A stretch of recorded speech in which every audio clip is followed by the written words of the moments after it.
Have a Jewish friend? No, sir, I do not have a Jewish friend. I am the black Jew. I am the black Hebrew. I am a member of the family of the black Hebrew Israelites. But if you're asking me, do I have a white so-called Jew friend who is not in that line of Semites, so I can't be anti-Semitic? Did you know that there are Semites in Africa? Did you know that there are Semites in Asia? That there are some Semites so black until they're blue black, purple black, and beautiful? These are people using a political term, anti-Semitism, when it's really anti-Kemetism, an anti-black program. But nevertheless, there is true Hebrews. There is a true people of the Most High that is scattered throughout the nations of the earth this day. It is not whom that many people believe they are, such as the so-called Jews in the nation-state of Israel that we so see before us right now. I would interject that the true biblical Hebrews are the so-called African-American people that are scattered abroad throughout the world. It is very important that you understand who the true Hebrews are, because that end-time prophecy, lots of it, surround these individuals. Now please understand that not every single black person is a true Hebrew, but it is those that are under the curse of Deuteronomy 28. Shalom, shalom from Israel. This is Ola, the daughter of Jethro. And I just heard that you black people that was stolen from Africa to America, that you don't know who you are. But you are the children of Yahweh, the children of Israel. And I'm telling you, you have to come back to your homeland, here to Zion, to Jerusalem, because us the Gentiles, we do need you. We need you to come and pray, because you are our saviors. You're the one that was chosen by Yahweh to live in this land, not the Jewish people, it's you. You were stolen from Africa, they deceived you, they told you that you are slaves, but you actually the children of Israel. And it's time just to come back. Come for your people, come back for us, come back for the whole Gentiles, because only you gonna save us. So please come back to Zion. Which are an ancient community of the Israelite exiles. Now this is, for the most part, the general consensus of the largest people in Africa. You do have different groups like the Abudaya in Uganda, who aren't saying they're from the lost tribes, but have joined the people of Israel in the large amounts of numbers. One other location I'd like to, actually before I go into this other location, what's fascinating is, which I speak about, is the transatlantic slave trade. A large percentage of it actually came from Igbo territory. So these Igbo today in Nigeria, who are practicing Jews, numbering the 40 million people with customs and traditions, doing circumcision on the 8th day, were the same exact people brought to the Americas on the transatlantic slave trade. Now, if someone goes to Times Square in New York today, you'll see African Americans dressed in Israelite outfits and yelling at people saying, "You're not the real Jews, we're the real Jews." And so most people saying, "Well, you guys are kooky, you just made this whole thing up, you made up a religion and an identity." Actually, no, they are the blood descendants, most likely, of the people who, from Israel, were brought from Africa to America. So it's very fascinating. The wisdom of Solomon in the Apocrypha in the 5th chapter talks about how Jacob, how the heathen is going to be amazed and confounded when they realize that the so-called black man is that chosen line. In America, there was a slave trade. And a lot of the slaves, a very high percentage of them, came from Western Nigerian ports. And in America today, you see a very large movement of African Americans who say that they're the real chosen people, that they're the children of Israel, they're the Judeans. So what are they just trying to create an identity for themselves because they were slaves, or is there really something here? And the answer is, most likely there is something there. And most likely, maybe that they were the original Israelites, and maybe that the Jewish people today who are white, Caucasian people came in a little bit later on. I just wanted to come to you to impart some knowledge onto you about who the true biblical Hebrew Israelites are. Bloodline-wise, they are the so-called African Americans. Brothers and sisters, blacks of America, it's you. You are the true Hebrews. You are the true Hebrews from the Bible. America gonna do everything, gonna invest as much money as it has, gonna fight as much wars as they can, gonna invite as much weapons as they can just to hide this away from you. Gonna take Israel, gonna bring white people here and to tell you these are the Jews. Gonna kill you, gonna kill Arabs, gonna mistreat white people like this guy, just to tell you this lie that you are nobody and we are the Jews with all the history and so on. It has been deleted, your history. You don't know who you are. Don't forget about it. This is why. Because America has been taking your history away, never to find out that it's all about you. I'm telling you this, please. I don't ask you to come to Israel and to start a revolution. I'm just asking you to start thinking this way, to believe me a little bit, because I'm living in Israel and I'm part of this injustice. The Hebrew Israelites, God's chosen people, are what we call African American. If you look in Exodus 13:3 and Deuteronomy 20 and verse 2, it refers to Egypt as the house of bondage. Now, I want to show you something, and I know everybody has seen this. I saw it a million times, but never paid any attention and never really thought twice about it. But on the back of the dollar bill, there's a pyramid. Now, pyramids are notorious with Egypt. I mean, you say pyramid, that's automatically what you think of is Egypt. So why would the United States of America put a pyramid on the back of their dollar bill? Now, with the word Egypt meaning house of bondage, God was obviously telling the Israelites, hey, I'm going to put you back into slavery.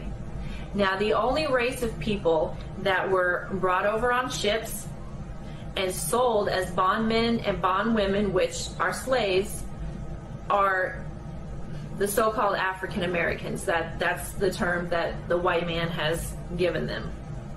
It was the Ashkenazi, the Islamic slave traders as well, that then worked together with the indigenous black Africans to enslave the regal house of Judah.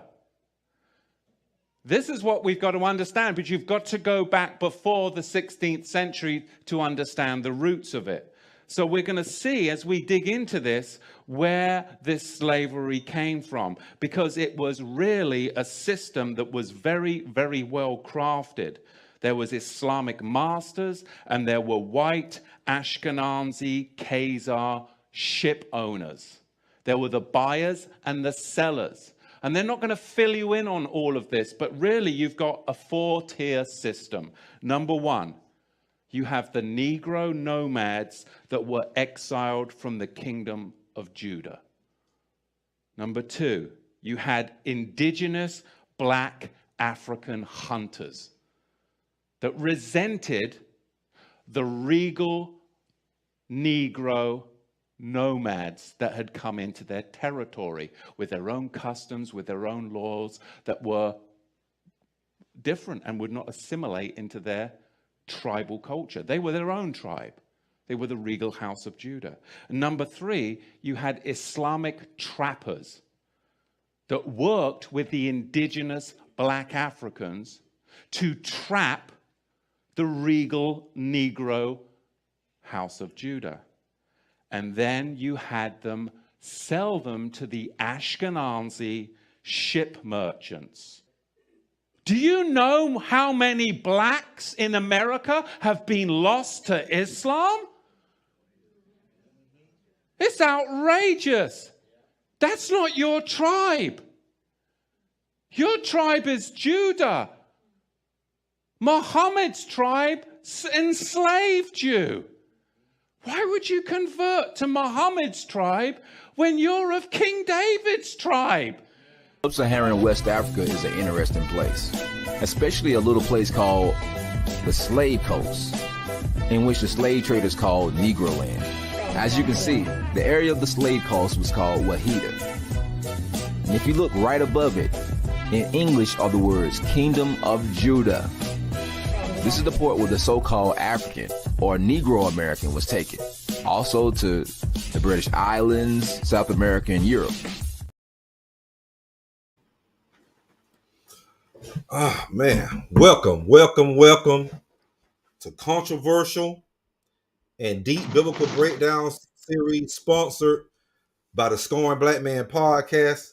I am your host, Zadok, aka Hilltop, 12 Tribes, HILLTOPSTROPHIC. And we got a very, very, very good presentation going on for you today. Y'all already see who's in the building. Brother Fred Jackson, aka Brother Yisrael. How you doing, brother? I'm doing good. Shalom, brothers. Peace and blessing to y'all, man. What's good? Shalom, shalom, shalom. And it's been a long time coming. Got a quick update on the Scorn Black Man podcast. The Scorn Black Man podcast series still going on. Just been having some hiccups here and there, just communication problems and this and that. But it will be going under construction. I'll be tweaking things here and there. This the controversial and deep biblical breakdown series is going to still be pumping. We're going to have controversial and deep conversations part 9 coming up, which I believe will probably be the best one. Shout out to Queen Naphtali, man. She's doing her thing on that. Hey, she ain't afraid to pull up, man. I ain't gonna talk about some of you men. Some of you men ain't got the guts, but the Queen Naphtali got the guts to do it. And without further ado, man, this is Brother Yisrael. If y'all don't know him, he has the #1 show on controversial and deep biblical breakdown series, and that #1 show is called "Who Are White People / Caucasians According to the Bible?" Edomites or Canaanites. And man, that show, I just remember just watching, man. All of a sudden one day it just started taking off. It was getting like 5 or 10 views a day. It was like way at the bottom. It must have hit the right algorithm, man. I guess the white folks want to know, you know what I'm saying? You waking the white folks up, Brother Fred Jackson. You're waking them up with who they are, man, because it must have hit the white person algorithm and it just took off. Because Shalom, which is second on here, a WASP Bible, is it the last instructions from the WASP? It was #1, man. You took off and passed that. I mean, you was like, damn, it took off. But this brother got some great content on here. If you don't know, I just read out you one of them. I'm gonna give you a couple more. He has Fallen Angels, The Watchers, and Anunnaki. That's like really one of my personal. That might be my personal favorite that that you done. You are WASPy folks. Y'all need to watch Fred Jackson because he breaks stuff down to where he's not your normal Hebrew Israelite that use the Bible. He goes back to the Hebrew Strong's Arabic accordance, and he breaks every word by word. Every word got so many different meanings, and he breaks them all down. You know what I'm saying? And he has a different translation. Because as every prophet breaks down the Bible, you know what I'm saying, the scriptures, the scrolls, they're not going to have the exact same words for word. They're going to have the exact same translation, even though it might go to the same place, but it's not going to sound the same. So you're watching people need to check him out, but he has that. He also has where Masonic lodges are part of Hebrew Israelite 12 tribe culture. That might be my second favorite. I'm not even gonna hold you. He has some controversial ones like Yeshua / Yahweh from the tribe of Judah or from the tribe of Levi. See, that one and this one right here, or the first one I read with you, who are white people according to the Bible? Now this one right here gonna kind of mold into that. But some of the other ones y'all might need to check out from the brother, the abomination and desolation, and the misery of Babylon. Also, Fred Jackson, an overview of the tablets of the holy prophets. Hey, for you weed smokers, it's weed / marijuana and strong drink / intoxicants.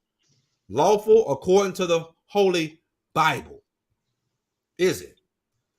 He got one for you, Islam. Do the Quran and Islam tie into Hebrew Israelite 12 tribe culture, because we hear Farrakhan in the Nation of Islam and the Fruit of Islam always say, they tell the fake Jews, you are the fake Jews, just like us Israelites do. And they also say that we are the real Jews. So how does it ties in? Brother Fred Jackson goes into that.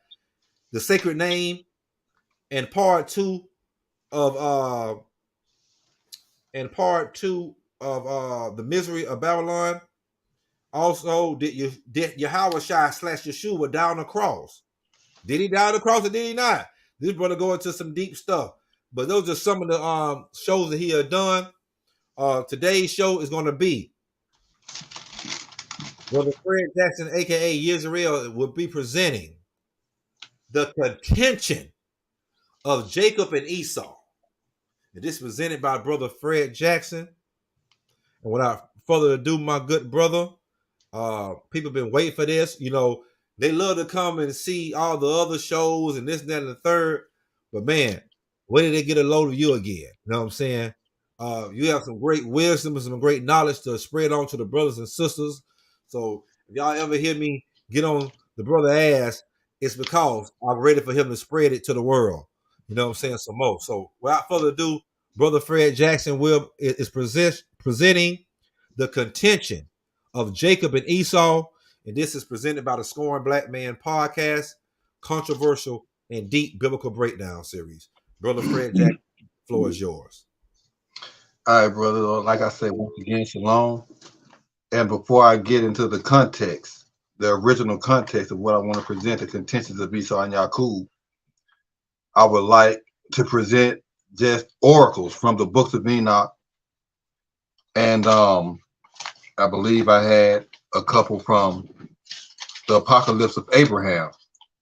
And these are translations, of course, but it's actually an overall insight of what to expect in conjunction with the presentation, because there is nothing that hasn't happened that is not going to come to pass again, according to the scriptures.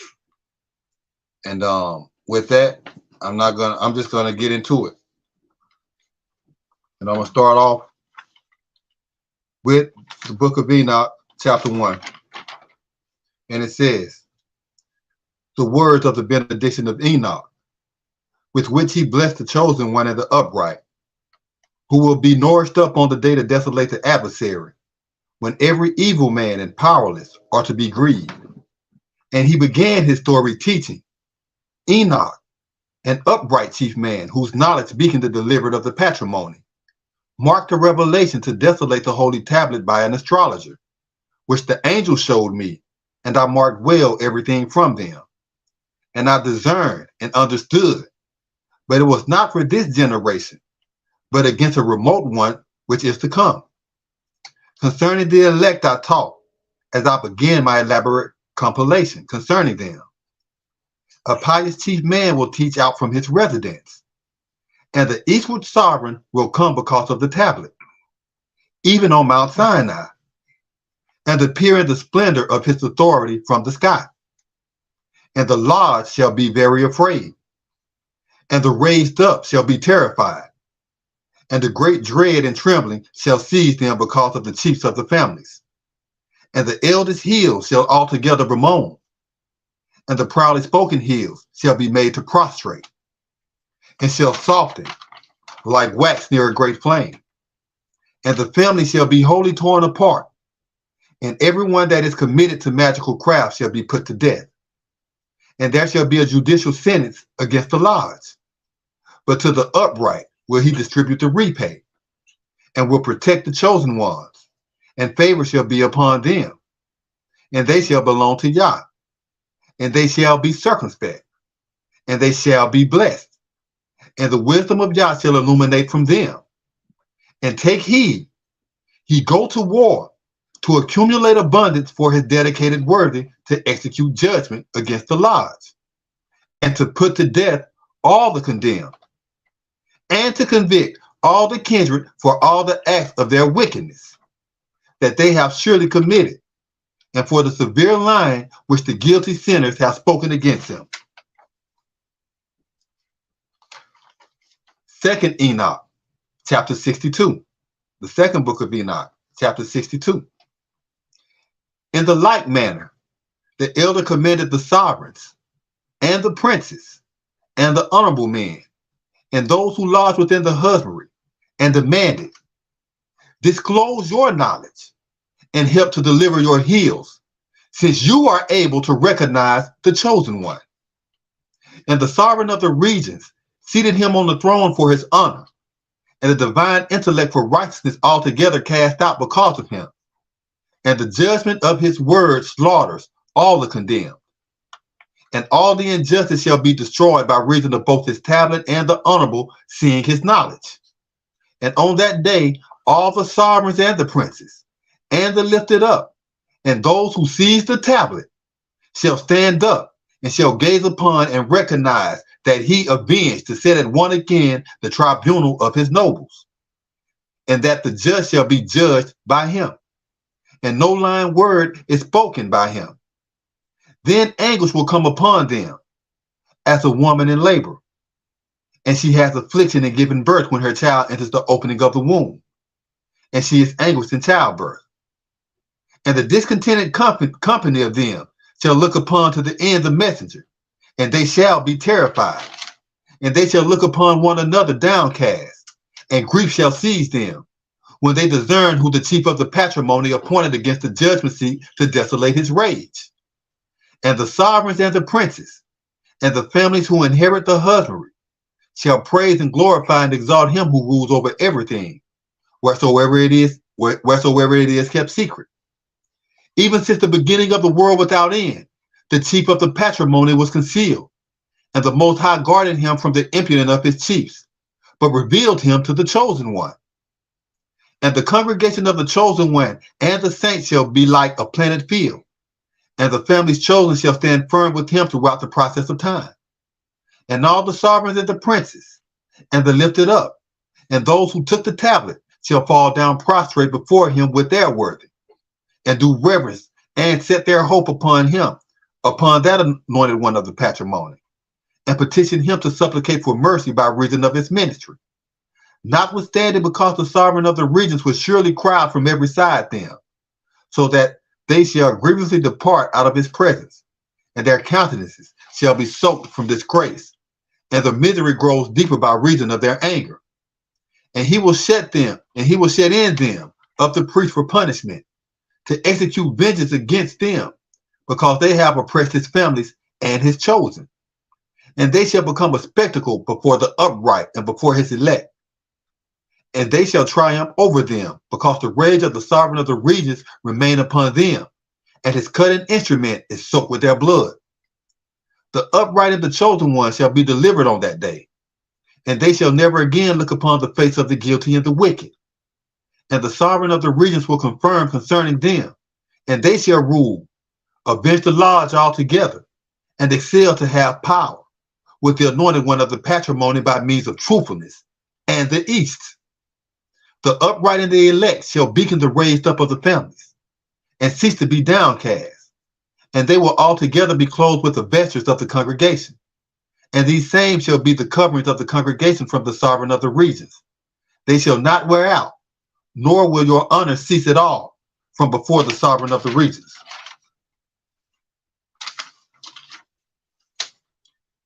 The first book 1 of Enoch, chapter 98.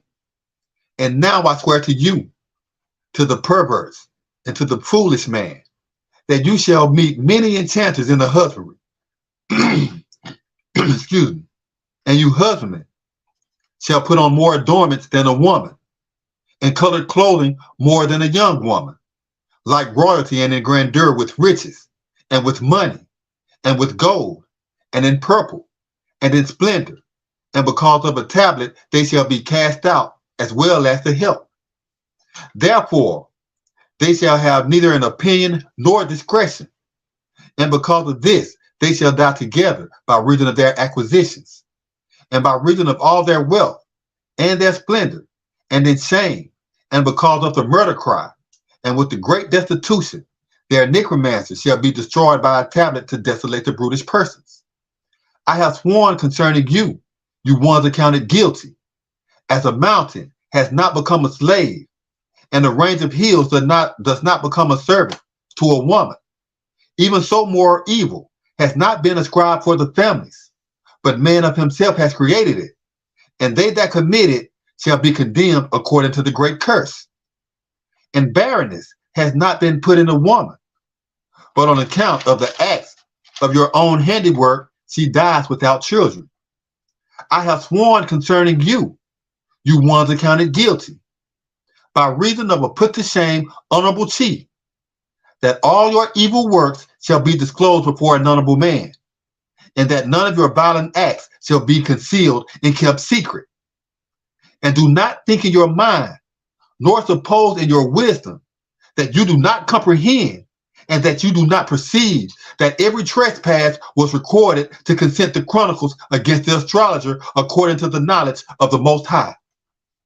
From now on, you be sure that all your wrongdoing that you commit will be recorded down to consent the chronicles until the day of your judgment. Lamentation upon you, foolish men, for according to your crimes you shall be judged. And you do not listen to be wise, so no merciful kindness will come to you by reason of the foolishness. And such as it were and now, know you that you are appointed for the day of destruction. Therefore, do not hope to live, you criminals, but you shall be condemned and put to death. And there will be no redemption price for you, because you are appointed for the day of the great judgment, and the day of sorrow and great disgrace for your necromancers. Lamentation upon you, you impudent of mind, who put in execution heinous crimes and profane the innocent. How do you acquire good things to eat and drink, and to be filled, from among all the good things which Yah the Most High has placed in abundance for the husbandry? Therefore you shall have no peace. Lamentations upon you who love the promises of the wicked. Wherefore do you hope for good things for yourselves? You can discern that you shall be shut up together by a ministry of a righteous man, and he shall cut off your stiff neck and slaughter you, and have no mercy on you. Lamentation upon you who rejoice in the distress of the upright, for no grave shall be dug for you. Lamentation upon you who think the commandments for the correction are to no purpose, for you shall have no hope of life.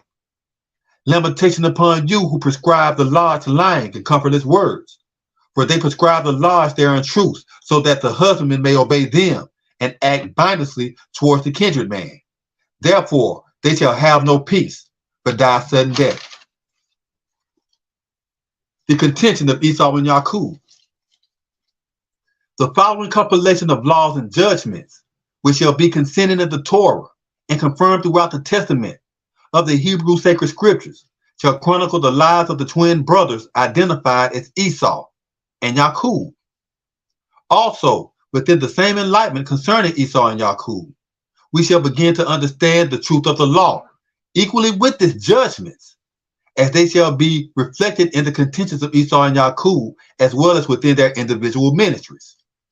Furthermore, in the light of the scriptural truths consented and confirmed herein, we shall determine and establish the identity of the descendants of the said twin brothers, Esau and Jacob, and their respective inheritances, Israel and Edom, and the long-standing grudge between these two tribes of Abraham. First and foremost, for the sake of the wisdom that is the law. In the book of Deuteronomy, chapter 23, verse 7, it is consented, you shall not despise an Edomite, for he is thy brother. You shall not reject a Mitzrite, that is an Egyptian, because you beacon the worthy foreigner of his husbandry.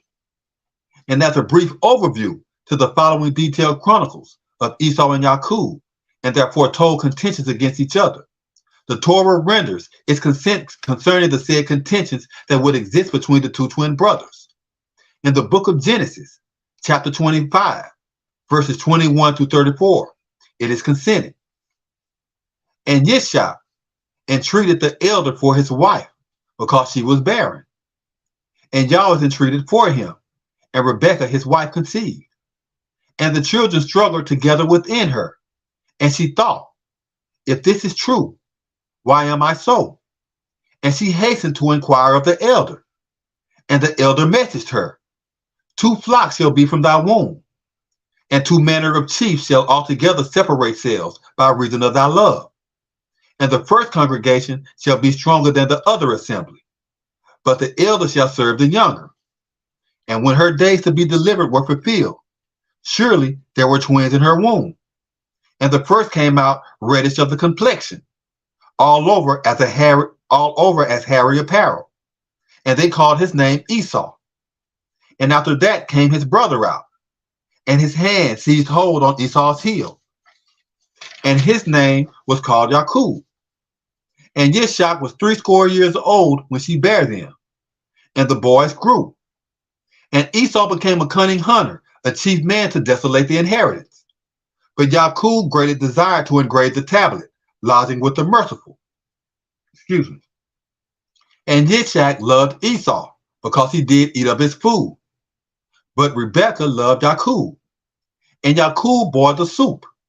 And Esau arrived from the open country, and he was exhausted.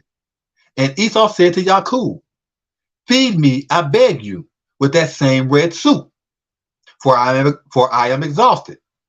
Therefore was his surname called Edom. And Jacob said, "Surrender me this day thy birthright." And Esau reasoned, "Certainly, I am already marked out for death. Moreover, what superiority shall this birthright procure for me?" And Jacob demanded, "Take an oath with me this day." And he took an oath with him, and he surrendered his birthright to Jacob. Then Jacob gave Esau bread and a soup of lentils, and he did eat and drink, and rose up and departed his way. In like manner, Esau cast off his birthright. First and foremost, in the aforementioned consent of the Torah, we are enlightened to the truth that the elder of the tribes entreated Yah on behalf of Yishak for his barren wife Rebekah, so that perhaps the most honored prefect of the patrimony would offer the prayer of the righteous, and it could be granted on account of the upright who petition Yah. For it is written, the prayers of the righteous prevail much. And moreover, the elder prophesied concerning the conception and the birth and livelihoods of the children in Rebekah's womb. Again, in the book of Genesis chapter 25, verses 22 through 23, it is consented. And the children struggled together within her. And she thought, "If this is true, why am I so?" And she hastened to inquire of the elder. And the elder messaged her, "2 flocks shall be from thy womb, and 2 manner of chiefs shall altogether separate themselves by reason of thy love. And the first congregation shall be stronger than the other assembly, but the elder shall serve the younger. Wherefore, we are enlightened to the scriptural truth and the consent that the twins would be known as Edom and Israel. Wherefore, we are enlightened to the scriptural truth and consent that the twins who would be known as Edom and Israel would become 2 manner of chiefs with their distinct congregations, separated by reason of their mother's love, confirming the earliest ministries of both Esau and Jacob, and the glimpse into the 2 manner of chiefs that they would become. In the book of Jasher, chapter 28, verses 16 through 18, verses 23 to 24 through 25, it is written, "When the years of the famine had passed away, the sovereign sent with commandment concerning Yishak, and said to him, Continue to minister, behave yourself by all means by reason of this tablet, and return to your land, to the land of Canaan. Yishak rose up and returned to Hebron, which is in the land of Canaan, he and all belonging to him, as the sovereign commanded him. After this, Shalach, the son of Arpachshad, died in that year, which is in the 18th year of the lives of Jacob and Esau. All the years that Shalach lived were 433 years, and he died. At that time, Yishak sent his younger son Jacob to the household of Shem and Eber, and he learned the instructions of Yah. Jacob became committed concerning the tablet of Shem and Eber for 32 years. Esau, his brother, did not go, for he was not willing to behave himself, and he remained in his father's household in the land of Canaan. And it came to pass in those days, in the 110th year of the life of Yishak, that is, in the 50th year, in the life of Jacob. In that year, Shem, the son of Noah, died. Shem was 600 years old at his death. And when Shem died, Jacob returned to his kindred in Hebron, which is in the land of Canaan. Given the aforementioned confirmation of the Torah and the extra-biblical text of the book of Jasher, we are enlightened to the truth in the word of Yah, that at the age of 18, Jacob desired to learn the instructions of Yah and became committed concerning the tablet of his forefathers, Shem and Eber, for 32 years. However, Esau himself was not willing to behave himself according to the laws of righteousness and remain in his father's household. Therefore, the ministry of the brothers, Esau and Jacob, conflicted. Whereas Jacob desired to engrave the tablet, Esau used his ministry cunningly to hunt the families of the inheritance, just as Nimrod. Again, concerning the consent in the Torah, regarding the two distinct ministries of Esau and Jacob, in the book of Genesis, chapter 25, verse 27, it is consented. And the boys grew, and Esau became a cunning hunter, a chief man to desolate the inheritance. But Jacob greatly desired to engrave the tablet, lodging with the merciful. And concerning Nimrod, as a hunter of the families of the inheritance, the Torah gave its consent. In the book of Genesis, chapter 10, verses 8 through 10, it is written, and Cush begat Nimrod. He began to covet the virtuous chiefs of the husbandry, and greatly desired to play the man that which he took in hunting in front of an idol. Wherefore it is whispered, just like Nimrod, the proudly spoken hunter against Yah. And the first estate of his kingdom was Babel, and Erech, and Akkad, and Calneh, and the land of Shinar. Also, in the book of Jasher, chapter 11, verse 6 through 8, it is confirmed concerning Nimrod. Nimrod lived in Babel, and there he renewed his reign over the rest of his subjects, and he reigned securely. And his subjects and the subjects and princes of Nimrod called his name Amraphel, saying that at the tower his princes and chiefs fell through his means.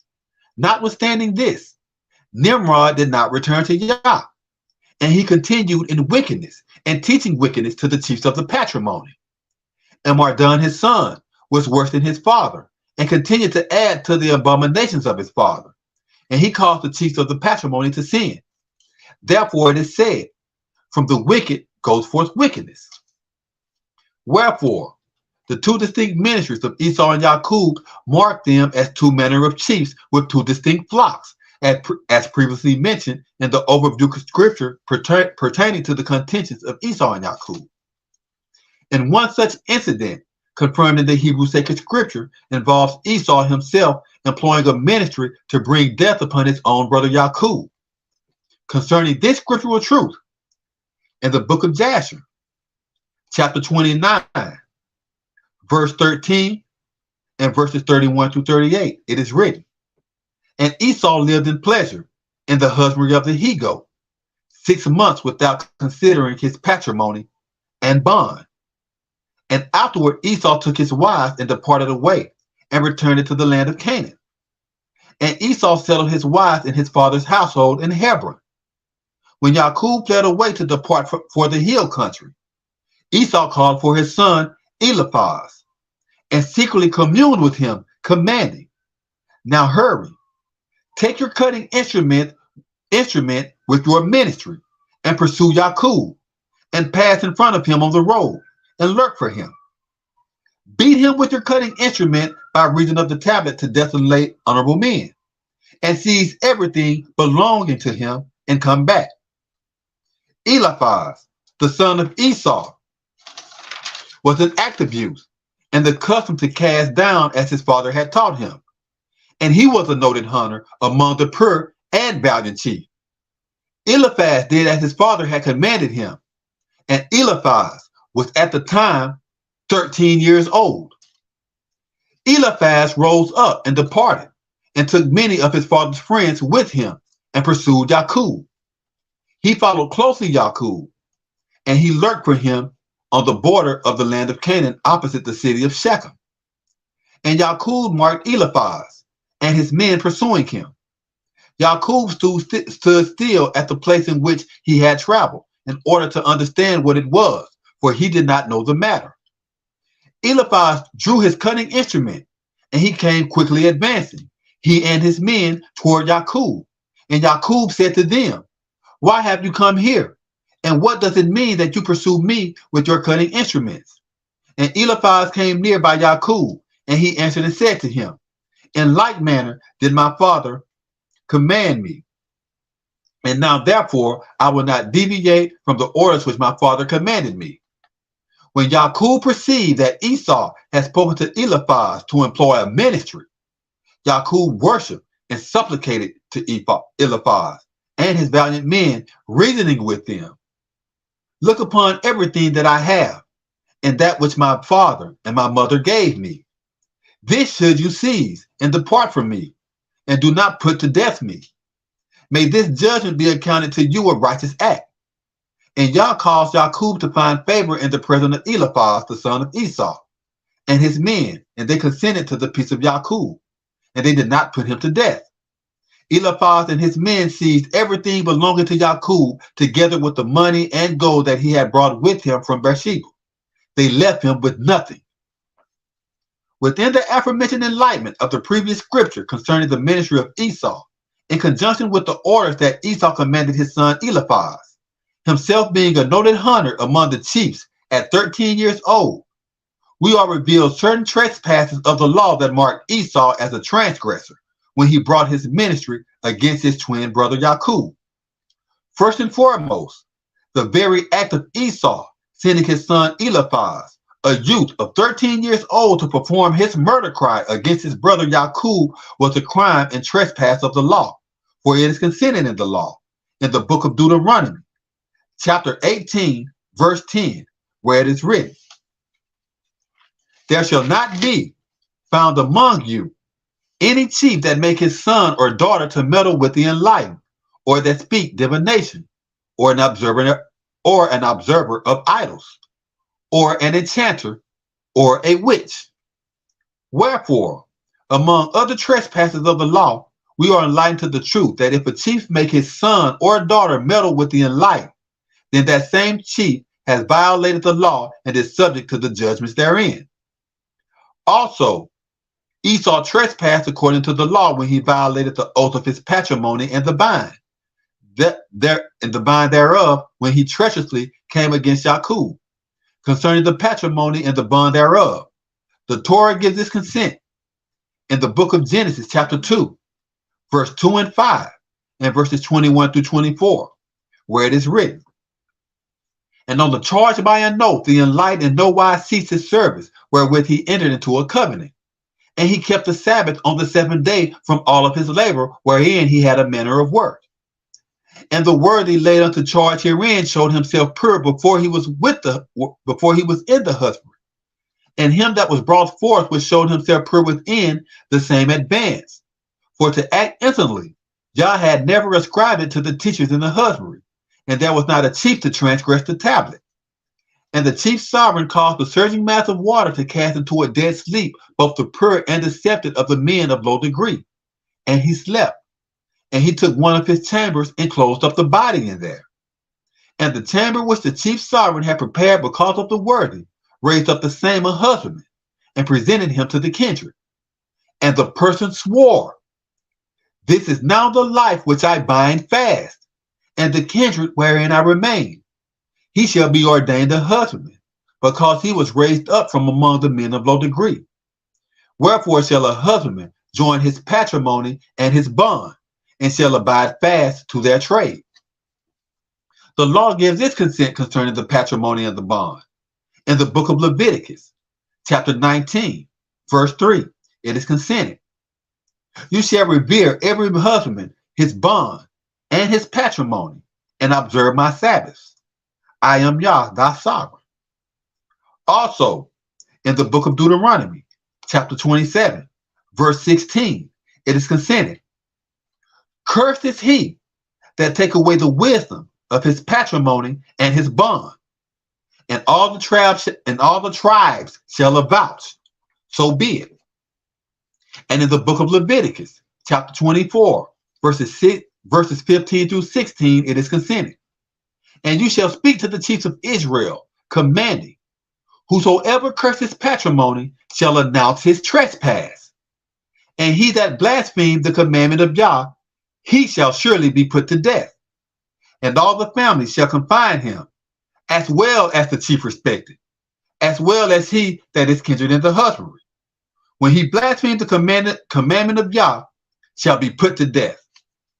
Furthermore, given that it is indeed and in truth the charge of the patrimony and bond, is the covenant by which all masons are bonded, brotherly love, relief, and truth was not put into practice by Esau towards his brother Jacob.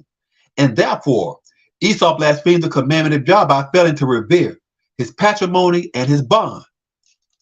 And it is unfortunate that the word of Yah promised a great calamity of renowned chiefs into patrimony, elders included, for this very blaspheme that has herein cursed the inheritance of Yah. For herein war is declared against the inheritance, with the consents and the confirmations, as well as the secret counsel and cover-ups thereof by the elders in the east and west regarding the trespass, refusing to act according to the wisdom of the law, which is Yah's command, will and guidance for every person covenant, the patrimony and the bond. To confirm this truth, in the book of Jubilees, the Apocalypse of Moses, chapter 1, verse 4, verse 6, and verses 9 through 10, it is confirmed. Moses was with an honorable man to square the elders and to square the gather. And the sovereign taught him the earlier and the latter history of the deliverance for all the elders, seeing the law and of the testimony. And it will come to pass when all these judgments come against them, that they will recognize that I am more righteous than they in all their actions. And they will recognize that I have truly been with them. They will forget all my law, even all that I command them. And they will behave themselves according to the course of life of the heathen, and in their uncleanness, and before their idol, and will serve their demonic beings. And these will prove against them an offense, and the sorrow, and an infirmity, and a trap.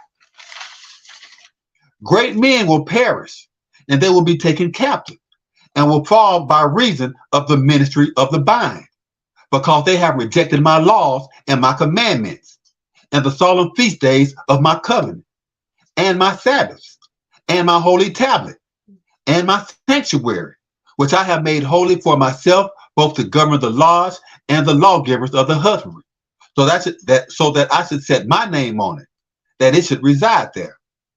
Concerning scriptural confirmation of the judgment imposed upon the chief man for violating the charge of the patrimony and the bond. In the book of Jubilees, chapter 29, verses 5 through 8, it is confirmed. Before an adjured elder of the square charged by an oath, Jacob rendered his knowledge before witnesses in the first month, on the 21st of it. Laban pursued and followed hard after Jacob, with an adversary for a witness in the third month, on the 13th of it. And the sovereign did not permit him to injure Jacob, for he sent with commandment against him both concerning the charge and the bind of the lodge. Laban spoke with Jacob. On the 15th on those days, Jacob held a banquet for Laban, and for everyone who came with him. And Jacob took an oath with Laban that day. And Laban swore before Jacob that neither should bring the lifted up as witnesses to execute mischief against the other. He established a place for the mason as a congregation there. Wherefore, the name of that lodge is consented a place for the assemblage by reason of this work. In the aforementioned scripture, we are enlightened that the sovereign of the patrimony sent with commandment against Laban, the uncle of Jacob, concerning the charge and the bind of the lodge. By reason of this same charge and bind of the lodge that Laban himself swore to, being a patrimony chief, he was prohibited by law from bringing injury to Jacob.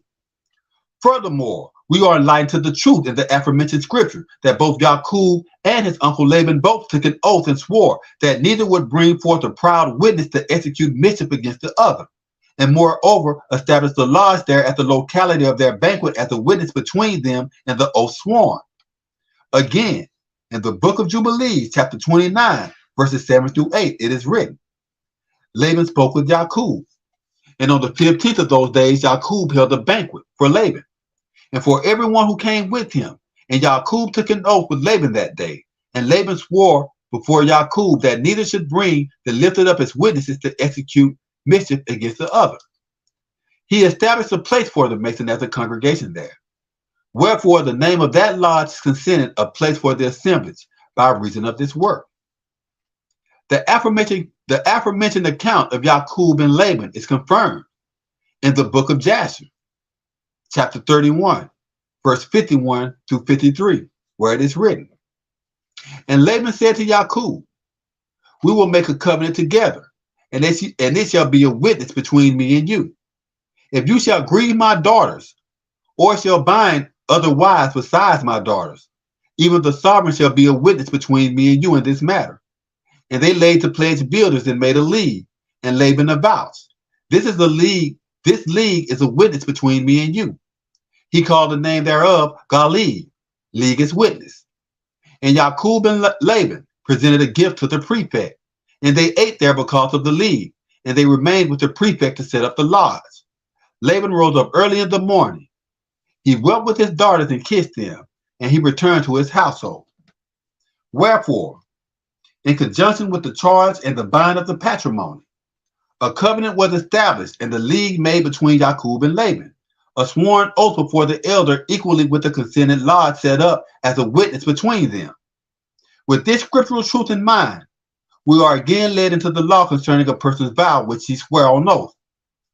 In the book of Numbers, chapter 30, verse 2, it is written, If a person vow a vow to Yah, or swear an oath to bind his life with a bond, he shall not break his word. He shall do according to all that proceeded out of his mouth.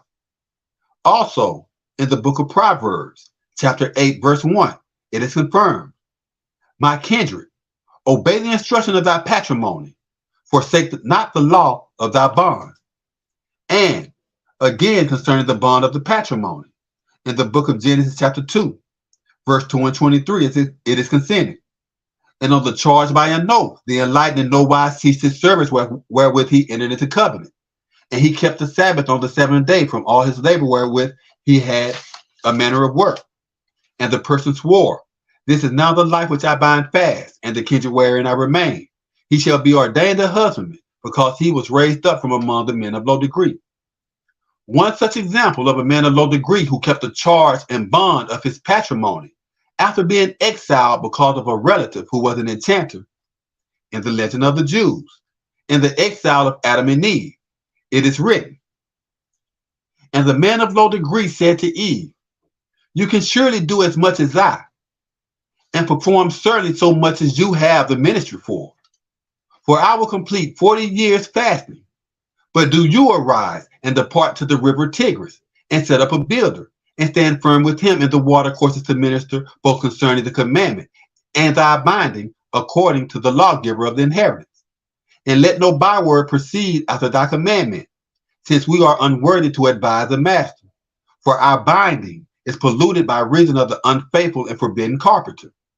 And do you stand firm in the water courses of the Tigris 37 years.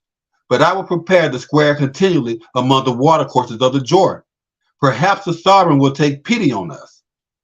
Likewise, the man of low degree departed for the river Jordan, and stood firm with the builder to minister according to his binding among the water courses. And concerning Eve as being identified as the enchanter of the patrimony, in the Apocalypse of Abraham, chapter 23, verses 1 through 8, it is confirmed. Now contemplate again concerning the oracle, and perceive who it was that led astray surely, and who the first fruits of the carpenter was. And you will understand what is to come to pass, and how it would be for your progeny among the heathen at the end of the process of time for that age. And everything that you cannot consent, I will show for a certainty to you. For you beacon the raised up according to my knowledge, and I will teach you of those oracles which are concealed in my tablet. Then I considered concerning the oracle, and my thoughts returned to the east side of the Garden of Eden. And I regarded there a man of imposing height, and he was an elder according to vesture, and comparable concerning the knowledge. He was embracing a good man who appeared in comparison of his size and height. They were standing near a carpenter of the Garden of Eden, and the steward of the same carpenter was like a bird to desolate the immature of the families. Standing behind the carpenter was the steward, who had the look of an enchanter, but he had the ministry and the rank of a chief man, and he had overspreadings upon his shoulders. There were cross beams for the overspreadings, so that there were cross overspreadings for the kindred portion, and the cross for the remaining portion. As I continued looking, I regarded the chief man and the good man feeding with the first fruits of the carpenter. But the enchanter was retaining the immature of the carpenter and making friendship with them near the two I foresaw embracing each other. And I questioned, who are these two that embrace? And who is he accompanying them? And who are the first fruits whom they are feeding with, O glorious eternal Holy One? And he answered, this is a secret thing of the patrimony. The one whom you saw embrace the other, being the man of low degree. And that steward who covered their life for the sake of magical craft is Eve. Therefore, the Hebrew scriptures make plain the antiquity concerning the charge and the bond of the patrimony. And because of Laban's trespass of the covenant made between himself and Jacob, the elder put to death Laban. Concerning this truth, in the book of Jasher, chapter 36, verse 1, verse 3, and verses 7 through 8, it is written, at that time, the sovereign appeared to Jacob, commanding, arise, depart to Bethel and lodge there. Set up there a sacrificial altar for the elder that had respect for you, who delivered you in your worthy by reason of the tablet. Jacob was 99 years old when he departed to minister according to the tablet. And Jacob and his sons, and all the congregation that were committed to him, beaconed according to the tablet in Luz, the names of two places in Palestine. He built a sacrificial altar there for the elder who approved both his tablet and him. And Jacob and his sons beaconed in Bethel 6 months. And Laban the Syrian died in those days, for the sovereign beat him because he went contrary to the covenant that existed between him and Jacob. Jacob was 100 years old when the sovereign approved concerning him and blessed him, and consented his authority to have power as a prince. And Rachel, the wife of Jacob, conceived in those days. Within the aforementioned scripture, we are enlightened to the truth. The sovereign of the patrimony put to death Laban with the cutting instrument, beating the flesh from his body for violating the covenant made between Jacob and his uncle Laban. Concerning the trespass of Laban against his nephew Jacob, which were multiple offenses according to the commandments of the law, we shall return our focus to a previously rehearsed scripture and continuing with the context thereof. Again, in the book of Jasher, chapter 31, verse 51, and verses 53 through 65, and verses 68 through 71, it is written, and Laban said to Jacob, we will make a covenant together, and it shall be a witness between me and you. If you shall grieve my daughters and shall bind other wives besides my daughters, even the sovereign shall be a witness between me and you in this matter. And Jacob and Laban presented a gift to the prefect, and they ate there because of the league, and they remained there with the prefect to set up the lodge. And Laban rose early in the morning. He wept with his daughters, and he kissed them, and he returned to his household. He hurried and sent off his son Beor, who was 17 years old, and Nabikorath of the son of Uz, the son of Nahor, and with them many valiant men. They hurried and traveled, and they passed on the road before Jacob, and they arrived by another road in the land of Seir. They came before Esau and rehearsed to him, this says your brother and relative, your mother's brother Laban, the son of Bethuel, saying, have you heard what Jacob your brother has done against me, who first came before me naked and gave a family to? I went to meet him and brought him into my household with honor. I made him an honorable man, and I gave him my 2 daughters for wives, and also 2 of my maids.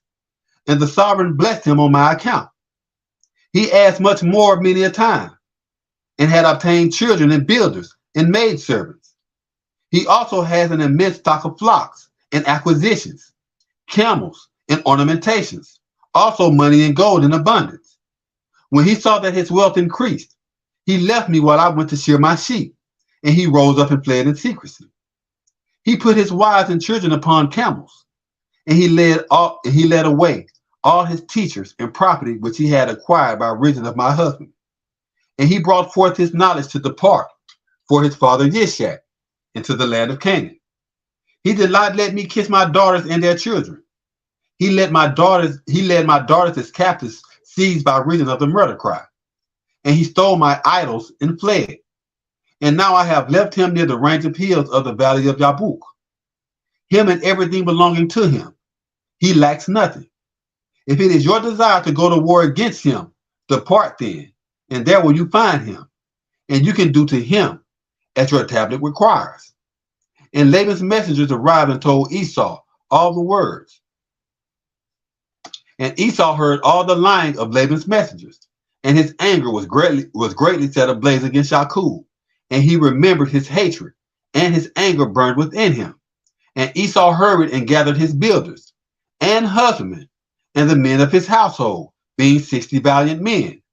And he departed and assembled all the chiefs of Seir, the Horite, and their congregations, being 340 men. And he gathered all this number of 400 men with drawn cutting instruments. And he departed against Jacob to beat him. The whole of this company departed like unto they coveted. And Esau traveled among them towards Jacob, and he passed by them with speed. But Laban's messengers departed from Esau and traveled to the land of Canaan, and they arrived at the place of Rebekah, the mother of Jacob and Esau. They told her, saying, Surely your son Esau has gone to war against his brother Jacob with 400 men, for he heard that he was coming thereat, and he hath departed to make war with him, and to beat him, and to seize everything that he has. Rebekah hurried and sent 72 valiant men from among the husband of Yishak to meet Jacob on the road, for she thought, perhaps Esau may make war in the road when he meets him. Given the aforementioned enlightenment concerning the trespass and the law committed by Laban, we are also revealed that the trespass of the charge and the bond eventually included Esau, Jacob's twin brother, for he enjoined himself with the wicked to execute treachery against the innocent and humble of Yah. Laban's first offense was breaking the covenant between himself and Jacob, sworn with an oath before the sovereign of the patrimony. For immediately after taking the sworn oath that bonded Laban and Jacob to their covenant, Laban returned to his home and dispatched his son Beor, being 17 years old, to spread slander and lies to Esau concerning his brother Jacob. Again, concerning the command in the law regarding vows, in the book of Numbers, chapter 30, verse 2, it is consented. If a person vow a vow to Yah, or swear an oath to bind his life with a bond, he shall not break his word. He shall do according to all that proceeded out of his mouth. Also, concerning the offense in which Laban trespassed in sending his son Beor, only 17 years old, to spread his slander and lies to Esau regarding his brother Jacob, and thus causing Esau to go to war against Jacob. Again, in the book of Deuteronomy, chapter 18, verse 10, it is consented. There shall not be found among you any chief that make his son or daughter to meddle with their life, or that speak divination, or an observant of idols, or an enchanter, or a witch. And concerning the judgment for the act of Laban committed against Jacob, in the book of Exodus, chapter 21, verse 14, it is consented. And if a man put in execution a work against his friend, to murder him by reason of treachery, you shall separate him from mine gathered, that he may die. Also, concerning the judgment for breaking the bond, in the book of Exodus, chapter 21, verse 17, it is consented. And he that bringeth to contempt his patrimony or his bond shall surely be put to death. Furthermore, concerning the commands in which Laban trespassed when he blasphemed the covenant, and thereby caused both Esau and the chiefs of Seir to trespass, in the book of Exodus, chapter 23, verse 2, it is consented. You shall not follow a family to execute mischief, neither shalt you purpose according to the slander to turn to follow the princes to pervert justice. And in the book of Exodus, chapter 23, verses 1 through 2, and verse 7, it is consented. You shall not stir up deceitful slander. Make not thine fellowship with the unjust to be a false witness. You shall not follow a family to put in execution mischief, neither shalt you counsel against the law to incline to the nobles to pervert judgment. Keep you far from a deceitful word. and the innocent and the upright, and the innocent and the upright murder you not, for I will not justify the wicked. Wherefore, the judgment and the law is furthermore consented and confirmed against the trespassers against Laban and all the families that enjoined with Esau by reason of his adherence to the deceitful slander of Laban. In the book of Leviticus, chapter 24, verses 15 through 16, and verses 22, it is consented and confirmed. And you shall speak to the chiefs of Israel, commanding, whosoever curses patrimony shall announce his trespass. And he that blasphemes the commandment of Jah, he shall surely be put to death. And all the families shall confine him, as well as the chief respected, as well as he that is kindred in the husbandry. When he blasphemes the commandment of Jah, shall be put to death. You shall have one manner of law, as well for the foreigner as for the person of your own land. For I am Yah your sovereign. In the following scripture, we shall be enlightened to the judgments of the law carried out against the sovereign, as well as those beacon, as well as those he beaconed, because they followed after a family to execute mischief and were enjoined with them. The confirmation of the said judgment involved a chief of Israel, who was the captain of Ahab, sovereign of Samaria and king of Israel. This certain chief and captain of Israel under Ahab, by the name of Jehu, acted according to the law, upon hearing the cover-up of Naboth the Jezreelite and the treachery imposed against Naboth because of his tablet. Jehu and the faithful witness informed the elder of the tribes immediately, in which case the elder confessed his trespass before two witnesses, and without fail rendered his judgment against the house of Ahab, sovereign of Israel, and all that he beacon. And these judgments were carried out by Jehu according to the law. Concerning these said truths, first and foremost, the command in the law that consents to judgments hereafter. In the book of Exodus, chapter 19, verses 12 through 13, it is consented. You shall engrave the laws for the people round about, saying, take heed to yourselves that you deceive not a minister of an honorable man, or play the ministry of him. Whosoever plague the honorable man shall surely be put to death. There shall be no handiwork plagued against him, but he shall surely be destroyed, or shot through. Whether he be foolish or a cheat, he shall not live.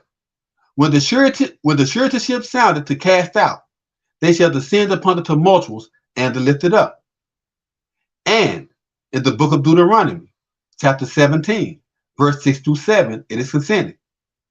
At the word of two witnesses, or three witnesses, shall he that is worthy of death be put to death. The hands of the witnesses shall be first upon him to put him to death, and afterwards the hands of all the assemblage. So you shall put the evildoer away from among you. Furthermore, concerning Jehu and the judgments of the law executed by the same, in the book of 2 Kings, chapter 9, verse 16, and verses 21 through 28, it is written. Excuse me. So Jehu rode in a vehicle and hastened to Jezreel, for Joram lodged there, and Achaziah, sovereign of Judah, had come surely to meet Joram. And Joram commanded, prepare to join battle. And his vehicle was framed to join battle. And Joram, sovereign of Israel, and Achaziah, sovereign of Judah, departed out, each one in his vehicle. And they went out to Jehu, and met him both because of the tablet and the works of Naboth, the native of Jezreel. And it came to pass, Joram looked upon Jehu, that he questioned, is it peace? And he answered, what peace so long as the adulteries of your mother Isabel and her witchcrafts beacon to set up masters? And Joram marked his ministry and ran away, and shouted to Achaziah, with them is treachery, O Achaziah. And Jehu drew his bow with his full strength, and impaled Joram between his arms, and the arrow came out through his body, and he sunk down in his vehicle. Then commanded Jehu to Bakar his captain, avenge the minister, and beat him because of the act to desolate the inheritance of Naboth the Jezreelite. For be mindful how that, when I and you dispatched together against Ahab his father, the elder gave this prophecy concerning him. Surely I have approved yesterday the death of Naboth, and the bloodshed of his chiefs, uttered the elder. And I will reward you because of that inheritance, promised the elder. Now therefore, go and cut off him out of the inheritance of the husbandry, according to the word of Yah. And when the Kaziah, the sovereign of the upright, when Akaziah, the sovereign of Judah, saw this, he fled away with the traveler that protect the family. And Jehu pursued hard after him, and commanded, wound him also in the vehicle. And they did so from the border over near Gur, a place in Palestine, which is now destroyed. And he drove away to Megiddo and died there. And his husband returned him in a vehicle to Jerusalem, and buried him in a sepulchre with his forefathers in the city of David. And continuing with the judgments executed against Ahab king of Israel, and all enjoined with him, according to the law and to the command of the elder. In the book of 2 Kings, chapter 10, verses 11 through 14, and verses 17, it is written, and Jehu put to death everyone that remained of the family of Ahab because of Jezreel, and all the elder chiefs, and his kinfolks, and his priests, until he left him not one remaining. And he departed and traveled, and arrived at Samaria. And as he was near a shearing place on the road, Jehu came upon chief of Akaziah, sovereign of Judah, and demanded, who are you? And they answered, we beacon the kindred of Akaziah, and we traveled all together to bless the chiefs of the sovereign and the sons of the queen. And he commanded, take them alive. And they took them alive, and they beat them near a well of the shearing place, even 42 chiefs. Neither helped he a man of them. And when he arrived in Samaria, he put to death everyone that remained of Ahab in Samaria, until he had destroyed him, according to the oracle of the elder which he spake to Gilead. Given the aforementioned judgments in the previous scripture, rehearsing the execution of all that pertained to Ahab, king of Israel, because of the tablet of Naboth the Jezreelite, we must surely assert that the confirmation of Scripture provides the clarity of the commandments and judgments in the law. And we are coming to the knowledge of the truth that no man in the husbandry of Yah is exempt from the judgments of the law. And to turn aside to justify yourself or the lodge is also punishable by death. Concerning this truth, in the book of Deuteronomy, chapter 17, verses 2 through 13, it is consented. If there be found with you among any of thy drawn out which Yah thy sovereign assigned you, chief or husbandman, that has put in execution a heinous crime against the knowledge of Yah thy sovereign by breaking his covenant, and have deviated and served strange deities, and worshiped them, either the sun or moon, or any of the luminaries of astrologers, whatsoever I have not commanded, and it be told you, and you have heard tell of it, and expect it diligently, and certainly it is true, and the purpose made known that such abominable fifth is performed in Israel, then you shall bring that chief or that husband which have committed that wicked act unto thy place, even that chief or husband, and shall confine them with maces until they must die. At the word of 2 witnesses or 3 witnesses shall he that is worthy of death be put to death, and the hands of the witnesses shall be first upon him to put him to death, and afterwards the hands of all the assemblage, so you shall put away the evildoer from among you. If there arise a report too severe for you to judge, between the bloodthirsty and the innocent, between sovereign and sovereign, and between ministry and ministry, being reports of controversy within thy cities, then you shall confirm, and depart you forth unto the place which the sovereign thy chief shall choose.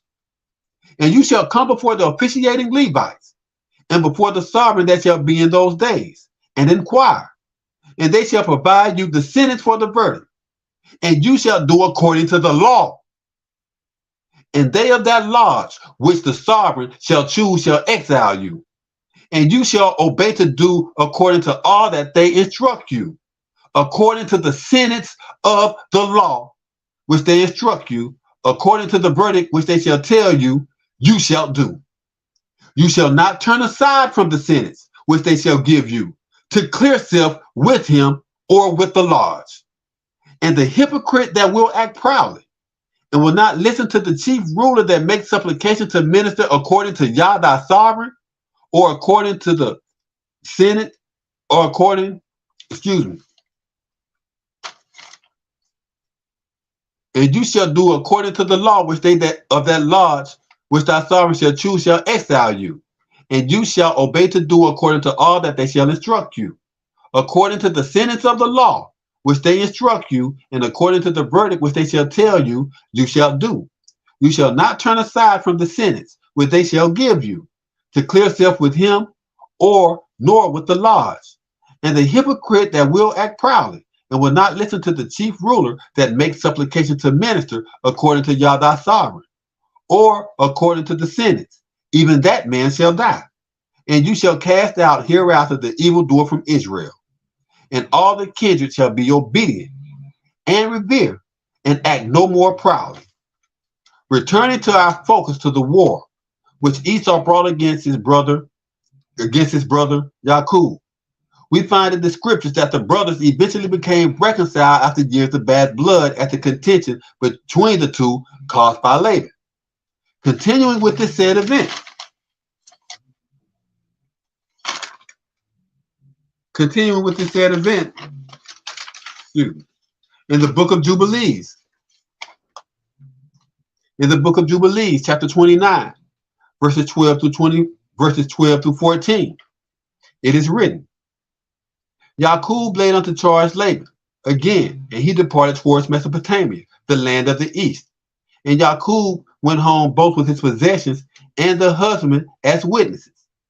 He passed over the Yabuk, a river east of the Jordan, in the ninth month, on the 11th day. On that day Esau, his brother, came before him, and he became fully reconciled with him, and departed from him to a husbandry of Seir. But Jacob lodged with the merciful.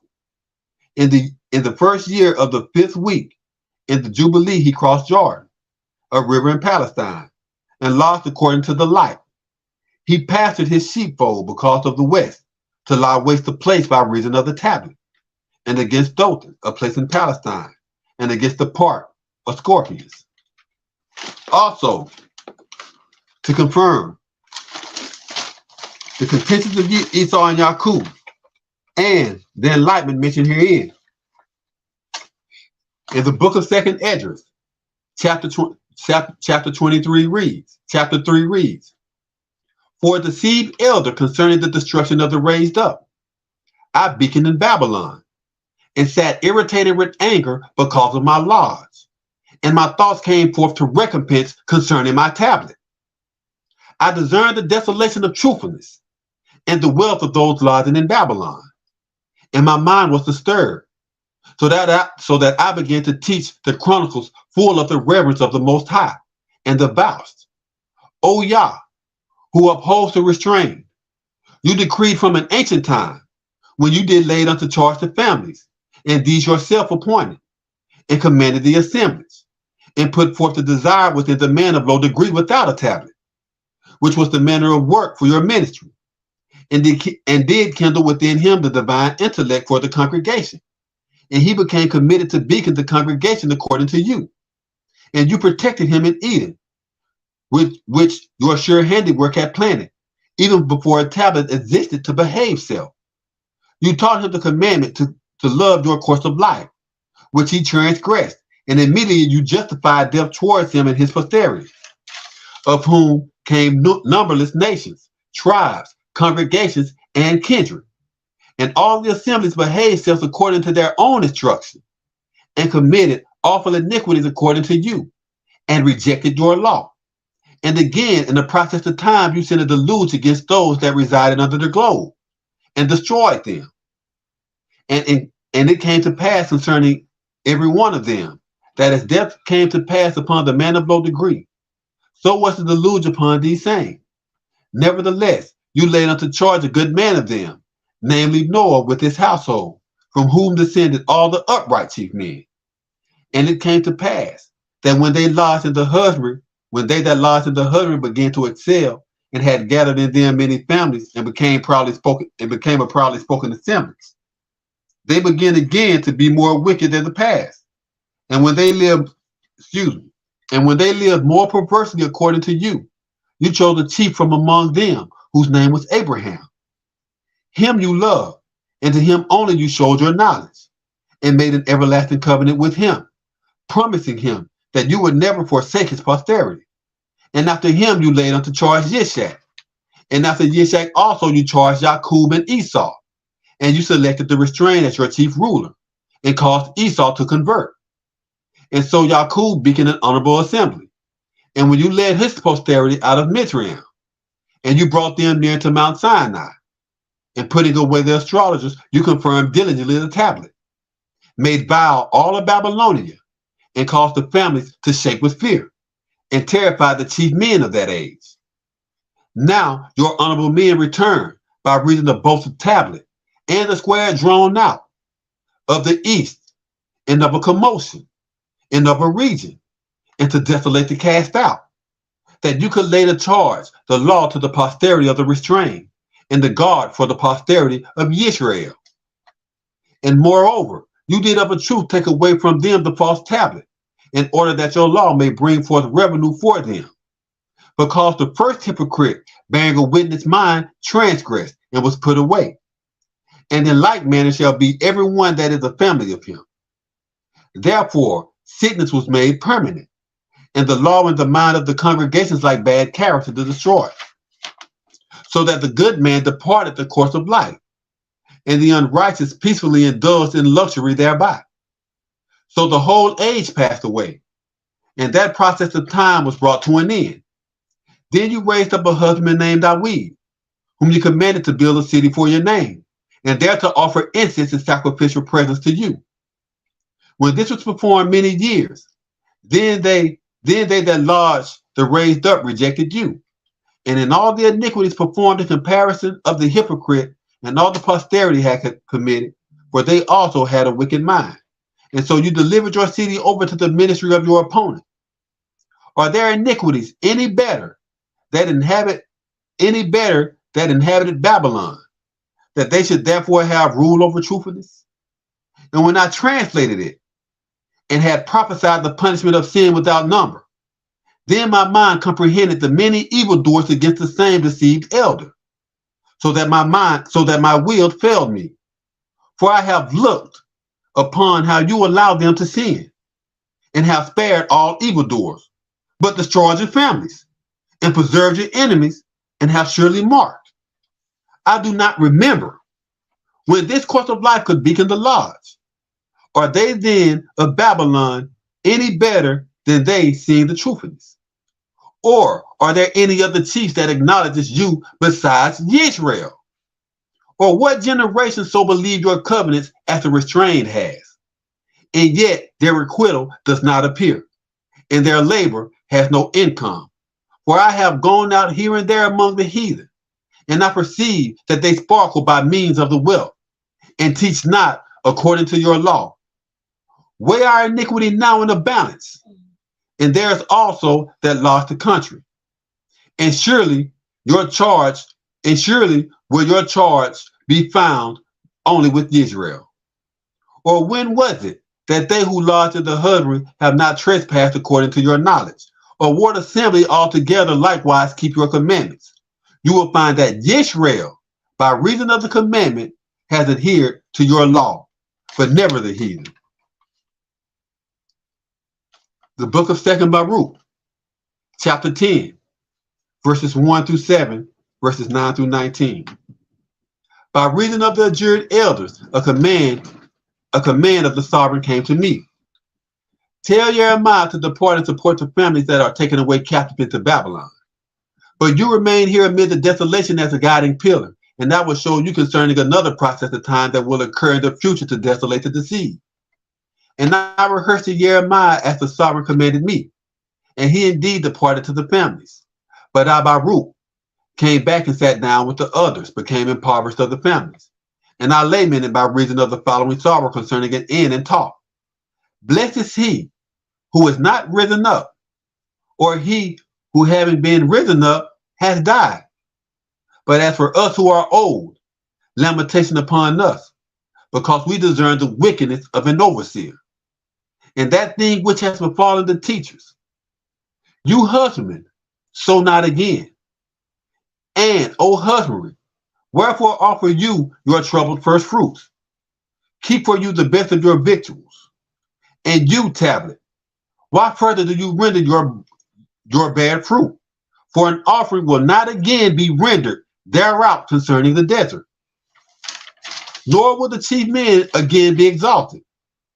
And do you, O honorable men, withhold your due and not open your treasuries for the teacher? And do you, O luminary, withhold the illumination of your rays? And do you, O honorable man, extinguish the rule of your cut off? For how shall the cut off rise up again when the wisdom of truthfulness altogether rebuked? And you bridegrooms, make a proclamation not openly, and let not the brides adorn themselves with garlands. And you wives, pray not that you may bring forth children, for the barren will be above everyone, for the barren will above everyone rejoice. And those that have no sons will be glad. And those who have sons will know anguish. For why should they bring forth children in pain only to bury in grief? Why again should a sodomite desire sons? Why should the offspring of their kind again be ordained, so that the mother become a widow, and her sons are led away as prisoners? From that day forward, think not of an adulterous image, and do not discuss gratefulness. Moreover, you priests, take the keys of the consecrated places, and cast them before the chief man of the astrologer, and bring them to the judges and say, attend to your family yourself, because it's a war declared. I know, and I have plenty of oracles where the elders have met concerning my tablet with the impudent chiefs over here, with the sovereigns. They did not consult me one time concerning the law. A diligent inspection, I was not consulted, but they enjoined with the enemy. They had a meeting with the impudent. It said, do not have respect for the impudent, but they respected the impudent and they believed their lies instead of moving according to the law concerning my tablets. I have to live in affliction, but they live off my wages. Every day I've been denied of wages. That's supposed to come to me. They have violated the patrimony charge and the bond, which is also punishable death. Now, it's just like this. If I really want to declare war, all I would have to do is just like David did back in the days, or any other man had a powerful ministry when he was done wrong, is bear on an oath before Yah that I will destroy every male and every woman that has had sex with a man, all their kindred by blood, every one of their lodges, and all the families thereof, because of what happened to my lodge, and may Yah do so to me, if I don't have a confession or a ministry to stop me. And it's as simple as that.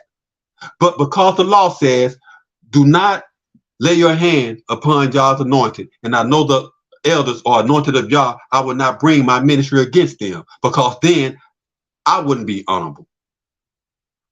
But rest assured this, rest assured that it's nothing but war on my mind now. They intentionally know, and the oracles let me know, because I have plenty here and I can go on. And this was only part one, by the way. That was the stopping point. This is only part one. I have a part two and probably a part three. But they blaspheme daily. The curse is upon the husbandry, and it's like they don't care. You see, as long as you have poor people in the husbandry and you have those that are wealthy and rich, they feel that they can take counsel and that they don't have to heed the laws of Yah, because of their positions and their honor, they're justified in just ignoring the law of Yah. And that sits well with them. But the law of Yah said, do a diligent inspection. Now, since the time of the last podcast, if you have been living in Georgia, you will see where many wards in Georgia are under indictment right now for human sex trafficking, RICO charges, bringing drugs into prison, all types of stuff, murder. You have wardens right now that's under indictment. You have one that already done went to federal prison, and I believe all y'all know who that is if you're from Georgia, Victor Hill, sovereign over the families. And I said this before he went to prison. I've been preaching it. I had a tablet written on it before I came out of prison. But you know, they believe the liars. Not one time. I have the works. If they wanted to prove, or if they wanted clarity on who the truth and the liars was, I already told them that I had the works. All they had to do was come check. And they didn't, because they knew it was the truth. They knew it was the truth. They know I have the works. I rehearsed works that these same people stole. But the death penalty is so great, I never wanted to bring anything against the East. I wanted vengeance for the people who murdered my mama and stole my tablets. You know what? I couldn't even get that. So I guess I have to declare war. But it will not be against the elders, but it will be against their congregations, the entire patrimony, because this is the only way. This is the only way that I feel that I can get justice, because this is how much the curse has taken over the patrimony. Understand and look into yourselves. No Israelite, no Edomite, or anyone that's descended from Abraham wants to live solely by the law. They have their own religion or their own teachings, but nobody want to live by the law. Everyone blasphemes the law for their own sake or for their own feelings. They fail to love thy neighbor as thyself. If it was one of their family members, they would have been moved and did it. But you know, this is the great curse, severe ignorance. They fully reject the law of Yah just to hold on to their own, whatever it is. I don't know what it is. But you know, it's just like this. If I don't have a ministry to come against me, or if I don't have a confession from somebody, it's war. And I will not take back from a vow to destroy everything. They allow my family to be destroyed. I mean, my daddy himself, he doesn't even have a grandson. What do that tell you? What do that tell you? That's just how long they had him locked up. That's just how long they had me locked up. And you want to desolate my family? I will not let you desolate my family. I am not a pawn to be played with. That is not what the scripture said that I was. So why would they even want to play? If it's a game, I don't know what it is, but it's not lawful and it's not right. And I know that I possess the ministry and I never did nothing wrong. And all they had to do was come consent and confirm it. And this situation could have been over with a year ago, a year and a half ago. But no, they don't want that. So it's war now. Someone's going to have to tell me something soon and very soon. I don't want to put a time limit on it. I done read in the scriptures 3 days here, or this such days. Do it according to the law. We seen where an elder did in the day's time when he had information that there was a cover-up concerning the both tablets. He made a confession and he made a judgment that very same day.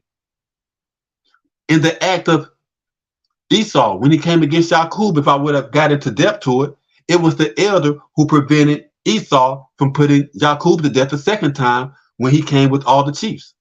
The elder moved on his half because of Rebekah, his wife, and it was done immediately. They didn't sit around and wait. And I don't feel like waiting. I'm tired of waiting. But because of the ministry, I will still bring light to the brothers. But as far as any more oracles concerning the destruction of Babylon and the opening of the abyss to let the hordes of hell loose on earth, I will not reveal none of that. Get it from the hills. They are the ones that translate from what they say. So evidently they have the ministry for that too, because that's what you're going to need, because from here on out, I'll only enlighten my word. The brothers locked up. And that's it. And that's it. Let them get their enlightenment from someone else. Because it says in the scripture, do not cast your pearls to the swine, or for people who are just going to render it. And that's my problem, bro. That's my problem. And I'm simply not with it no more. A lot of people are loud, but only the ignorant will. Because if anyone know the law and anyone know the nobility, the royal ark degrees, and these people that really am on what I'm on, they all know that I'm in violation. And according to the law, if you just listen to the law, the patrimony is mine, because I know these people consider my works. It's new. All of this is new to y'all. It's old to me. I have works here older than your children. I've been locked up 20 years. I couldn't put my work out there. But all these same people right here in Georgia, ones at the same prison, I guarantee you my works can be found in their works. And the thing is, the elders know that it is no way possible. That it cannot be a coincidence that these people translated those works and they haven't translated shit else. And I have all this. I'm translating daily. And like I say, all of this is crumbs. Yes, I translated some over 20 chapters plus other parts and pieces, but I don't started on another tablet. Hey, and man, hey, check this out, man. Away, listen bro. to you, man. Listen to you. I'm ready to play Pastor Troy. I declare war. No, you gotta understand. They went. This is how, understand. If you was listening to the presentation, this is how they went to war in the scriptures. This is how you go to war with your knowledge of the law. If someone violates you, you defended yourself with your tablet. That's why I wanted to rehearse a little bit out of part 2, which is still in the making, but I actually have when David went to war with Goliath, I have the battle. He was ruddy, just like what they call Edom. Ruddy or red is the same word as Edom. Reddish of the complexion. And that's what he did. He had a ministry. And within his ministry, he had a war to desolate. He had a ministry to desolate a mass of persons. And he destroyed the whole army just with his ministry. This is what happens. The two sides meet. And the two people who go to war with each other, they meet in the middle with the ministry, with the judges. And who the judges, after they listen to the sides and go into the law, who the judgments condemn, they and their whole entire congregations die. So therefore, a person will bring his whole army with him. So if he wins, they go crazy on the opposing army with their cut instruments. That's why they just always fled. Because once you are found guilty, you can't fight back. You can't fight back. You are found guilty. You're supposed to be confined and put to death. But instead of taking that, they ran. You understand? So it's ministry against ministry. You coming with your ministry that you don't translate it. I come with my ministry that I don't translate it. And what we debate, and then whoever loses, them in that congregation get slaughtered. Yeah, see, it's not so much a debate. So you got to understand. If I see you a violator of the law, this is how it works. And I've seen you commit trespasses. I could use my ministry to come against you and call out your trespasses. But I have to confirm it with the scriptures. But this is how it must be done. I rehearsed it in Deuteronomy 17. Listen to this now. It's the same thing.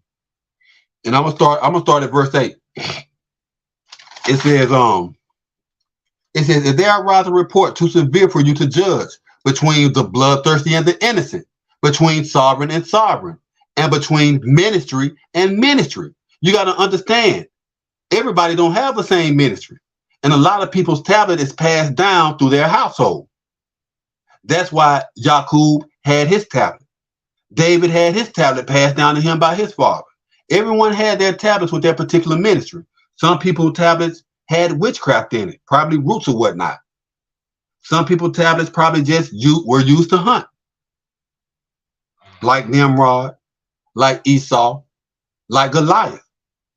They all had tablets that just dealt strictly with hunting people or hunted the families of the inheritance.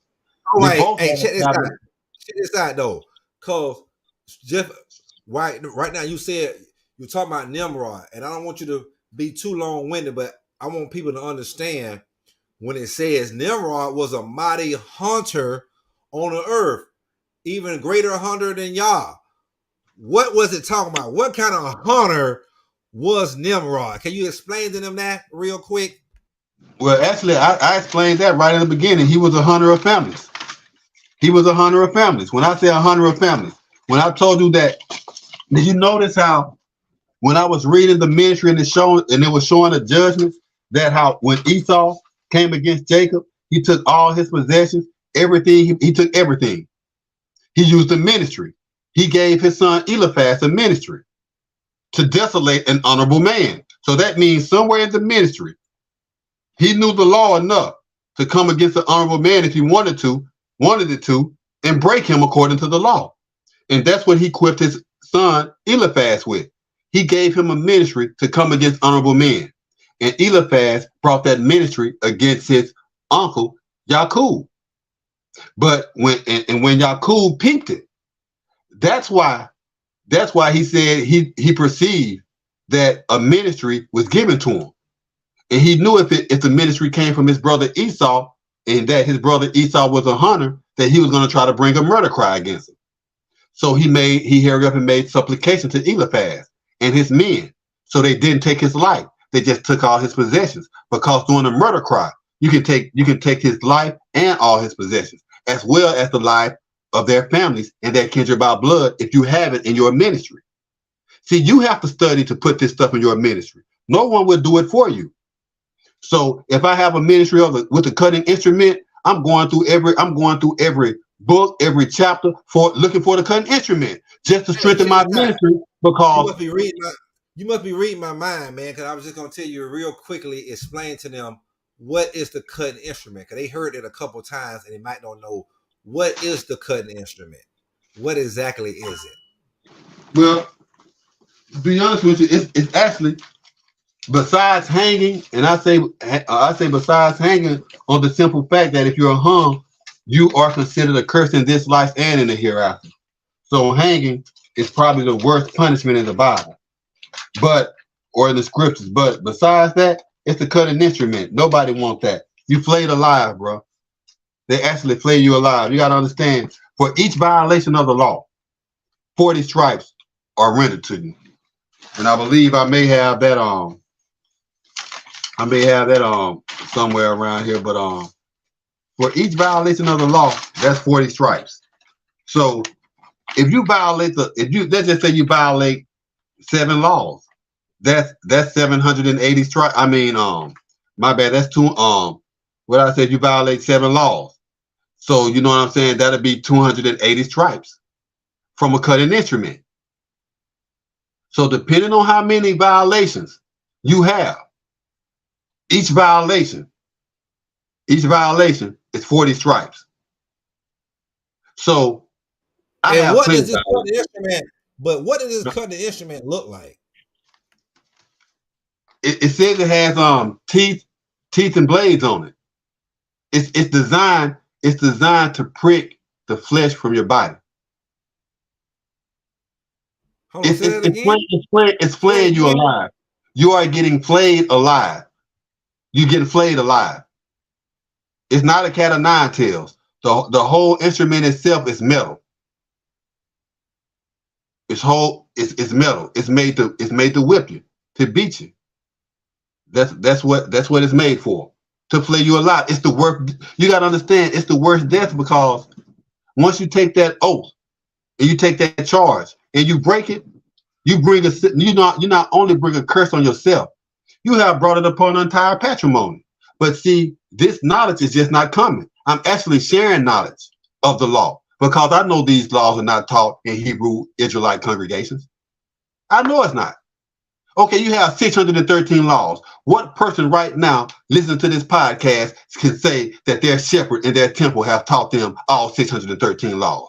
They couldn't even tell you. Now, just am I lying or not? No, you're not lying. It's 365 days in a year. It's 365 days in a year. You feel me? It's 52 weeks in a year. So that's at least 52 Sabbaths. So I know they could at least come, but you know what I'm saying? However, 6 commandments of Sunday, or 5 commandments of Sunday, laws of Sunday, or ordinances or judgments to teach. But they only teach according to a doctrine. They do not teach the law. And they do not show in the scriptures where the law is being executed. They don't show that. They only teach according to a doctrine. The doctrine is the law. I showed that in the podcast. The doctrine is the law. There's no other doctrine. That's why it's the word of God is meant to keep you on point. It's meant to keep you from trespassing and going astray. Because if you knew that cutting instrument could get hold of you and all of your families, and you know, I wanted to include that because I will, because you know that Saul's right hand man was an Edomite. And you know, I've read that, and I rehearsed that in plenty of podcasts where he put to death the 80 priests, 70, 80 priests that helped David. And Saul was saying, well, call him forth. He tried to conspire against me. And you know, he only had one witness, which was it said at the word of one you know what I'm saying, two witnesses or three witnesses shall a man that's worthy of death be put to death. The only witnesses that came upon against this man was one, and that was Doeg the Edomite. And he was Saul's right-hand man. So that was unlawful. Even Saul himself allowed a man to be put to death unlawfully. It just goes to show you how much when you read these scriptures and you know the law, you can tell when violations are being made in the law or when the law is being fulfilled or carried out correctly. It just comes with knowledge of knowing the law. You actually have to read the law. And it's good to have a Hebrew dictionary, because when you don't understand the word, or if the Spirit telling you to look up that word, you go to every number and you check all the meanings of this word, and it's going to come to you. And then it's going to make sense, because you'll recollect certain stories that you heard in the Bible, and you'll see where you will see this word and it fits perfectly. That's what the word do, but it takes study.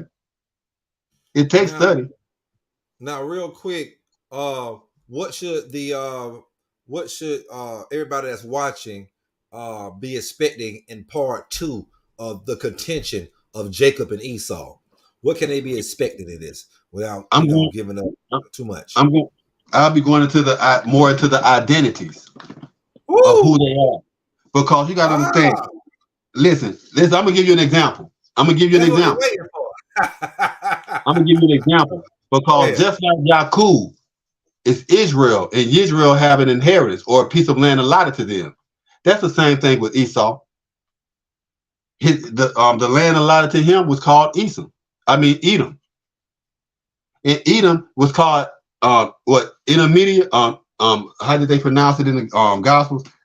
Idomia or something like that. IDU. That's Edom in the So that's Edom. See, that's Edom in the Gospel. Yeah, same person. You know what I'm saying? The same region. It was the same region. You got to understand, at that time the Romans had taken over, and they just set up governors of whom they chose. So just because they was like he was a governor of Rome or whatnot, but they were black men. Just because they were governors of this Roman, you know what I'm saying, something that belonged to the Roman province, that don't mean that the descendants or the inhabitants of that land had left. But these were all, it's just like the woman at the well, the Samaritan woman. Now we know that Samaria was the capital of the kingdom of Israel, just like Jerusalem was the capital of the kingdom of Judah. So those that inhabited Jerusalem and of Judah were called Jews. Those that inhabited Israel and Samaria were called what? You had Jews and you had what? Samaritans. Samaritans. They were called Samaritans. That's why she said, our father Jacob. She said, African Americans. Listen to what she said. She said, our father Jacob dug this well. But you Jews say in Jerusalem is where we ought to worship. So this woman called Jacob her father. Joshua didn't discredit her when she said that. He didn't dispute with her, debate with her. But he did with that Canaanite woman when she asked for her daughter to be healed. He said, it's not meet to take the children's bread and cast it to the dogs. Cast it to the dogs. He didn't say that he did not say that to the Samaritan woman at the well. Yeah, because she was an Israelite. She was an Israelite. That is the you always had you didn't always have it, but after David, after the reign of Solomon, the kingdom of Israel was divided. You had the northern kingdom Israel and you had the southern kingdom Judah. That's why when you read in Kings and Chronicles, you'll always see the king of Israel or the king of Judah was during the reign of king of Judah, such and such reigned in Israel. You had two different kingdoms. They worshiped different. The southern kingdom worshiped Yah. Israel worshiped God and the Lord. They had temples of God and temples of the Lord, Baal and El, Baal and El. They still do that today. How many Hebrew Israelite congregations do you hear use the term God or Lord like it's just a righteous title to refer to the Most High? I've heard a lot of them use it. One of them called themselves the armies of God. That's El. El was a Canaanite deity. Why wouldn't they say the armies of Yah? Right, Because right. Israel, Right. El was the god of the Canaanites. Israel always went astray from Yah and worshiped those Canaanite deities, just like they're doing today. There's nothing new under the sun. El is God. Baal is the Lord. They just left those titles in there and put the Lord here to make it seem like this is the Most High, but no, that's the spiritual deception. That's why I say study to show yourself approved. When they talk about the elect are very few. It's not a certain congregation that's out there. It's probably it probably contains individuals from this congregation, or not so much of a congregation, just an independent thinker. Yeah. It ain't But gonna be they're going to be IUIC as a congregation, or ISUBK as a congregation, or and everybody individual out of every household. Everybody think their congregation is the congregation, but the elect, these are the ones that's going to come forth for the truth, regardless of who likes it. Who likes it? Man, I'm ready. Man.